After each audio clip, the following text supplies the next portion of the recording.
오늘 유종일 원장님께서 2023 세계 경제 전망에 관련된 강연을 시작해 주시겠습니다. 모든 분들이 다 관심 있는 주제가 아닐까 싶습니다. 네, 큰 박수 맞이해 주시면 감사하겠습니다.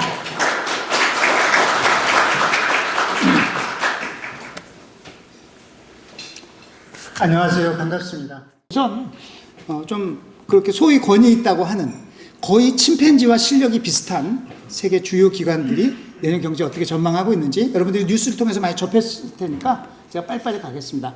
IMF가 가장 최근에 내놓은 전망은 10월 달에 내놓은 전망인데 세계 경제 성장률이 내년에 2.7%가 될 것이다 전망했습니다. 그리고 여기도 마찬가지로 자기들이 지금 베이스라인으로 전망한 게 이거지만은 그거보다 더 낮거나 아주 엄청 마이너스로 내려가거나 이 업사이드는 안 그려놨어요. 더 비관적인 시나리오를 내놨고 OECD도 9월 달에 내놨을 때 여기는 2.2%까지 그 전에 이제 파란 선이었는데 전망을 바꿔서 내년에 2.2%까지 그렇게 내려갔습니다. IMF보다 좀 더 비관적이라는 거고요. 세계 경제는 그렇고 한국 경제 성장률은 어떠냐? 이제 이거는 이제 11월 달에 최근 주요 기관들이 내놓은 전망들인데 IMF 2.0% 그리고 무슨 그 시정평가 기관들 KDI 1.8% OECD도 그렇고 한국은행 1.7% 그리고 한국금융연구원은 어디 있는지 혹시 아세요? 이거 밑에 층에 있습니다. 1.7%. 그리고 그러면 이제 전망을 하려고 그러면 뭔가 좀 전제 조건들이 필요한데 세계 경제 성장률은 2.7% IMF 이거를 가정을 했어요. 세계 경제가 2.7% 된다고 가정하고 뭐 원유 도입 단가 좀 내려가고 뭐 환율 어떻고 이제 이런 가정들을 한 건데 이거 KDI가 압니까 모릅니까? 그냥 찍은 거예요. 여러 가지 중에서. 그렇죠? 그런데 2.7% 될 가능성은 저는 별로 없다. 저는 참고로 어제 매일경제신문 제 인터뷰 기사가 경제 첫 번째 면에 톱에 나와 있을 텐데 보신 분들 없으신 것 같은데 저는 1.5%라고 했습니다. 다 그 전에 제가 인터뷰할 때도 저는 2% 못한다 그렇게 얘기를 했었거든요. 모든 기관들이 2.몇% 얘기하고 있을 때 저는 이거보다 조금 더 비관적으로 봅니다. 이제 우선 세계 경제에 대한 가정이 너무 낙관적이다 이런 생각이 들고 앞서서 말씀드렸듯이 업사이드 포텐셜보다는 다운사이드 리스크가 훨씬 큰 상황이고 물론 제가 말씀드렸듯이 이건 모릅니다. 뭐 갑자기 저 러시아 전쟁이 끝날 수도 있고 우크라이나 전쟁이 뭐 여러 가지 알 수 없는 변수들이 많이 있겠지만은 이게 내려가는 거는 이제 그거는 확실한데 얼마나 오랫동안 얼마나 깊이 내려갈지에 대해서는 변수가 여러 가지 있겠지만은 사실은 정책 대응을 어떻게 하냐 하는 게 가장 중요한 변수인데 우리가 정책 대응을 할 수단이 별로 없다는 거예요. 지금 요거는 프리-팬데믹 포캐스트예요. 2018년부터 그 이전의 트렌드 라인이에요. 만약에 코로나 팬데믹이 없었다면은 아마 확률적으로 봐서 대충 이 패스를 따라서 조금 올라갔다 내려갔다 하면서 세계 경제가 갔을 거다. 이런 건데 팬데믹이 오면서 2020년에 확 꼬라박았죠. 세계 경제가 이렇게 마이너스 4.몇 %더라 4.4% 그렇게 갔어요. 그리고 난 다음에 바운스백을 합니다. 아까 세계 경제 6% 성장했다고 그랬잖아요. 여기서부터 여기까지 갔으니까. 그렇죠? 지금 이런 그 팬데믹 크게 봤을 때 팬데믹 후폭풍인 거고 이 팬데믹을 통해서 가장 먼저 우리가 있었던 일이 마스크 대란. 한국에서도 마스크 대란이 일어났잖아요. 미국에서 난리가 났잖아요. 휴지도 없어지고 무슨 뭐 제3세계 전쟁 난 것처럼 그랬잖아요. 그리고 독일로 가는 비행기를 제가 지금 기억이 잘 안 나는데 공항에서 묶어놓고 뭐 못 간다 그러고 뭐 난리가 났습니다. 이 봉쇄하면서 공급망 교란이 일어났죠. 미국에서 이 현상을 Great Resignation 그래가지고 많은 사람들이 노동시장에서 발 빼버렸다는 거예요. 인생관 변하고 뭐 집에서 위주로 뭐 여러 가지 자기 생활 시스템이나 뭐 이런 걸 다 하다 보니까 직장 나가기 싫은 거예요. 트위터에서 일론 머스크가 뭐 야 그런 게 재택이고 뭐 그런 거 없어 이제 다 뭐 회사 나와 그러니까 막 반발하고 그러다가 뭐 해고하고 지금 회사가 풍지박산이 되잖아요. 그래서 Great Resignation이라 해서 우리 말로는 뭐 다양하게 번역이 됐는데 아무튼 뭐 대량 퇴직이라고 그러죠. 그만두면. 최근에 또 나온 말이 뭐냐면은 Silent Quitting 그래가지고 조용하게 회사를 그만두지는 않았는데 거의 일의 뜻이 없어요. 그냥 적당히 있으면서 이제 눈치 보다가 그만두려고. 인생관이 많이 변했습니다. 인플레이션, 물가가 오르는 데는 두 가지 요인이 있는 거예요. 비용이 올라가거나 아니면 수요가 많이 늘어나거나. 그렇죠? 그런 건데 지금 수요가 늘어났다는 건 그동안 돈을 많이 풀었다? 그 다음에 거리두기가 완화되고 해제되면서 사람들이 더 이상 이제 그렇게 그 코로나 때문에 무서워서 어디 못 간다. 이게 아니니까 그거는 디맨드 풀이 생긴 거예요. 그렇죠? 수요가 갑자기 올라간 겁니다. 그런데 그거보다도 더 큰 요인들은 코스트 푸시 요인이 있는 거예요. 봉쇄에서 공급망 자꾸 교란되죠. 그러니까 저 비용 상승이라는 게 이제 공급의 축소거든요. 이거는 수요의 확대고. 그 다음에 이제 그 노동자들이 없잖아요. 제가 아까 해운 그 운임 올라간 거 말씀을 드렸는데 이게 뭐 자꾸 뭐가 노동자가 모자라고 이제 공급망이 교란돼서 뭐 무슨 반도체가 없어가지고 자동차를 못 만들어 뭐 계속 이런 일들이 계속 지금 발생하고 있잖아요. 그러면 그럴수록 가격이 계속 올라가는 거죠. 공급이 축소되니까. 그래서 복합이라는 거예요. 수요 사이드와 공급 사이드 양쪽에서 물가를 밀어올리는 압력이 작동을 했습니다. 그런데 추가적으로 진짜 복합입니다. 진짜 복합적인 공급 충격이 여기에 더 다가왔습니다. 우크라이나 전쟁이죠. 우크라이나 전쟁을 통해서 전쟁도 전쟁이지만은 전쟁보다 더 큰 임팩트는 대러시아 제재죠.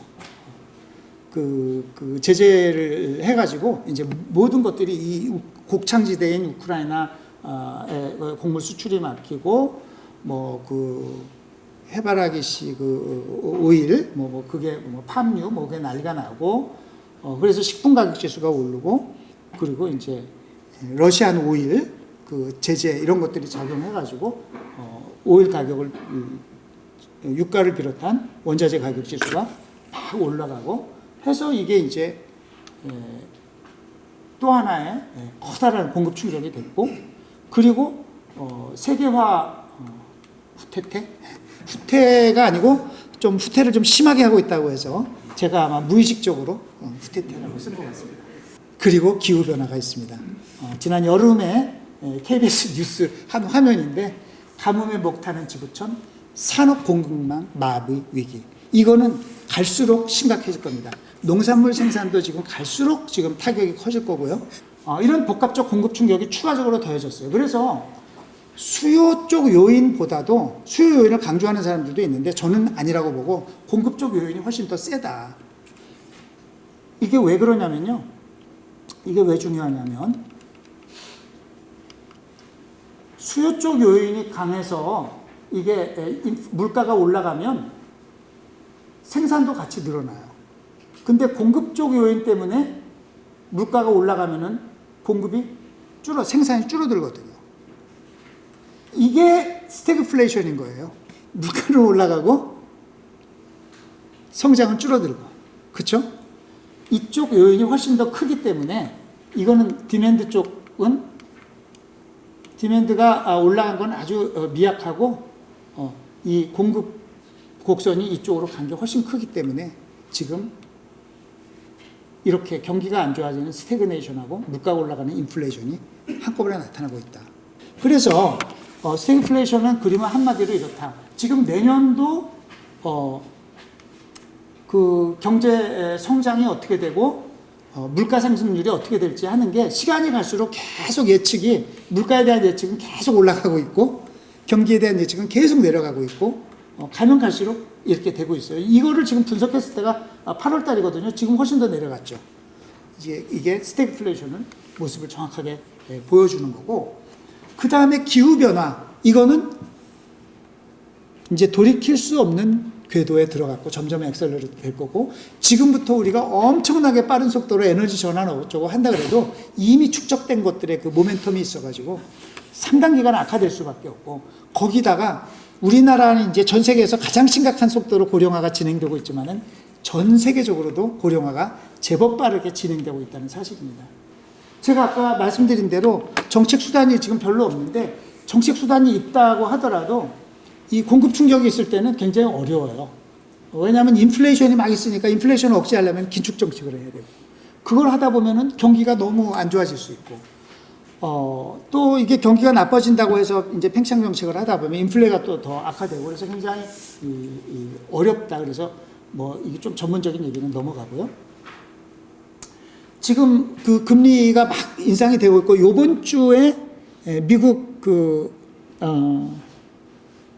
연준이죠. 거기서 이제 우리나라로 치면 금융통화위원회처럼 페더럴 오픈 마켓 커미티라고 FOMC 회의가 있어요. 거기서 이제 이자율을 지금 0.5%를 올릴 것 같은데 혹시 0.75% 올려버릴까? 아니면 뭐 0.25로 갈까? 지금 시장에 보고 있죠. 과거에 예외 없이 급격한 금리 인상은 경기 침체를 초래했다라고 하는 거.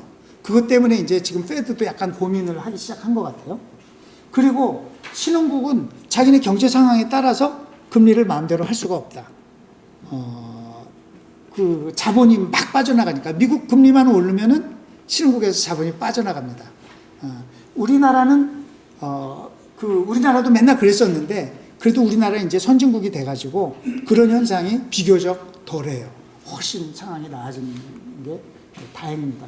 그래서 이런 복합 위기에 대해서는 정책 대응도 복합적으로 이렇게 시원하게 한 방에 이걸 뭐 할 수 있는 정책은 없고 복합적으로 조금씩 해야 된다. 그래서 인플레 억제는 하되 과잉 긴축은 경계해야 되고, 그 나라마다 이제 상황에 따라서 파인 튜닝을 해야 되고, 그리고 공급망을 이렇게 전 세계적으로 교란이 일어나는 상황에서 어떻게 하면은 최대한 이걸 안정화시킬 건지 정부가 이제 적극적인 노력을 해야 되고, 원칙적으로는 개방 다자주의 통상 체제에 대한 그 유지를 촉구를 해야 되고요. 그리고 뭐 기술 혁신 최대한 하고, 팬데믹이나 기후 변화나 평화 이것을 위해서는 어떻게든 국제적인 협력이 될 수 있도록 노력을 해야 되고, 항상 우리 과거 위기 때는 수출을 통한 돌파. 70년대에는 우리가 중동에 건설 노동자도 보내고 그렇게 했고, 또 우리 IMF 위기 때는 미국에 또 마침 IT 버블이 있어가지고 우리가 또 신나게 그것도 수출하고 돌파했고, 글로벌 금융 위기 때나 그 이후에는 중국이 너무 잘 나가가지고 우리가 이제 중국 시장에 신나게 팔면서 도움이 됐는데, 지금은 이제 글로벌 경기 침체, 중국 경제 둔화 이런 것 때문에 사실은 굉장히 어렵습니다. 그래도 우리가 좀 돌파구를 찾아본다면 지역적으로 봤을 때는 인도, 동남아 쪽이 제일 낫다. 그 말씀이고요. 그리고 뭐 디지털 전환과 혁신 이거 해야 되는데, 이걸 제가 하면은요, 여러분 3시간 동안 저하고 신나게 제가 얘기 드릴 수 있는데 얘기 안 하겠습니다. 이게 우리나라는 R&D 패러독스라는 게 있어요. 전 세계에서 GDP 대비 R&D 투자를 제일 많이 하는 나라 1등, 2등이 항상 앞서거니 뒤서거니 합니다. 그리고 3등, 4등부터는 쫙 떨어져요. 이 1등, 2등은 한국하고 이스라엘입니다. 망할 기업은 빨리빨리 망하고, 미안하지만 직장을 잃을 노동자들은 빨리빨리 직장을 잃고, 그게 돼야 되거든요. 그렇게 하려면은 기업이 망해도 노동자는, 사람은 망하지 않고 그걸 잘 받쳐주는 시스템이 필요한 거예요. 그래야지 유연한 시장으로 갈 수 있거든요. 그걸 너무 안 하고 있다. 그러다 보니까 자꾸 기득권 보호하고 그런 거예요. 마지막, 어려운 시기를 뚫고 나가려면은 우리가 마음이 좀 모아져야 된다. 우리는 확신한다. 한국은 위기 극복 어렵지 않게 할 수 있다는 걸 확신한다. 모든 사람들이 그렇게 얘기를 하더라고요. 제가 깜짝 놀랐습니다. 그거죠. 그거를 할 수가 있었는데 지금 제가 요즘 우리 이 정치나 뭐 사회나 여러 가지 그런 상황들을 보면서 야, 이게 될까? 위기를 맞아서 한국 사람들이 이제 하나가 되려고 할까? 약간 걱정이 되는 거예요. 그래서 요거는 제가 이거 보내겠습니다. 저는 브라질이 우승할 줄 알고 이걸 딱 했는데 제가 자료 보낼 때 그 다음날 떨어져 버리더라고요. 그래서 저건 얘기 안 하고 여기서 제 강의 마치도록 하겠습니다.